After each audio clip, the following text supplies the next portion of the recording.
What's up, guys? This is Chris with Serving and Swerving, and I just spent the last 2.5, 3 months living in Nashville, Tennessee. And if you plan on visiting Nashville, here's some spots I think you should check out. Here's a couple of my favorite museums / little day trips to do. Alright, here's for sure one of my favorites, the Parthenon, and this is at Bicentennial Park. A lot of people don't know this, but Nashville used to be known as the Athens of the South, so that's why they built the only actual life-size replica of the Parthenon from Athens, Greece. It also has the largest indoor sculpture in the Western Hemisphere, so that's really cool. This is a statue of, I believe it's Athena, and this shield right here represents the 3 trials or the 3 wars through the different titans and some of the different Greek gods. The Parthenon, somewhere definitely to check out, and I recommend it strongly. I have a full video there, but you know what? For now, this will do, just a quick one.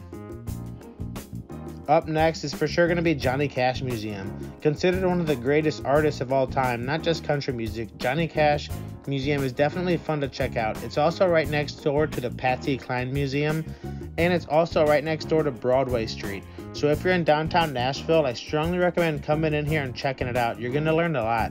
I knew who Johnny Cash was, of course, but I wasn't like a huge fan, but I left there leaving with such an admiration for him. I listened to a bunch of his big songs. I mean, I spent like 5 hours here and I loved it. Strongly recommend checking it out. Up next is Andrew Jackson's Hermitage. He was the 7th president of the United States, and he was pretty much one of the most famous people to come from Tennessee. So at the Hermitage, you get to see some different things. You get to see their grave site where he and his wife and his family was actually buried. You get to see his plantation.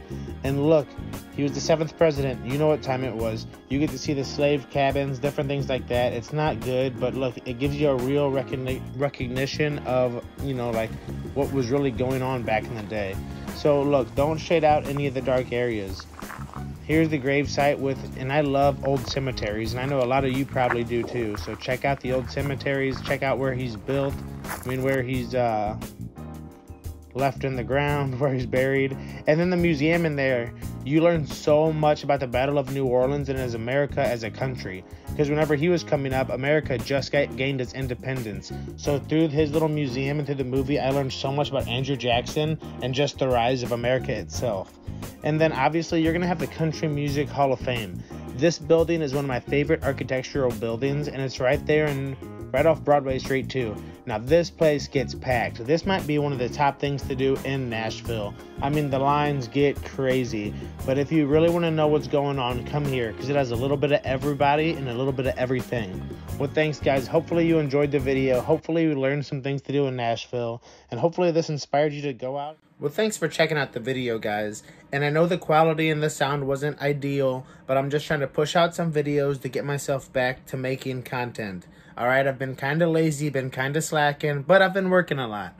So if you like the video, subscribe to the channel as I explore the different things to do in America, as well as give serving and bartending advice and just different life advice. I travel around the country and I do the top things, check out the best restaurants. Subscribe to the channel, follow along on Instagram or TikTok at Serving and Swerving. Thanks guys, have a good day.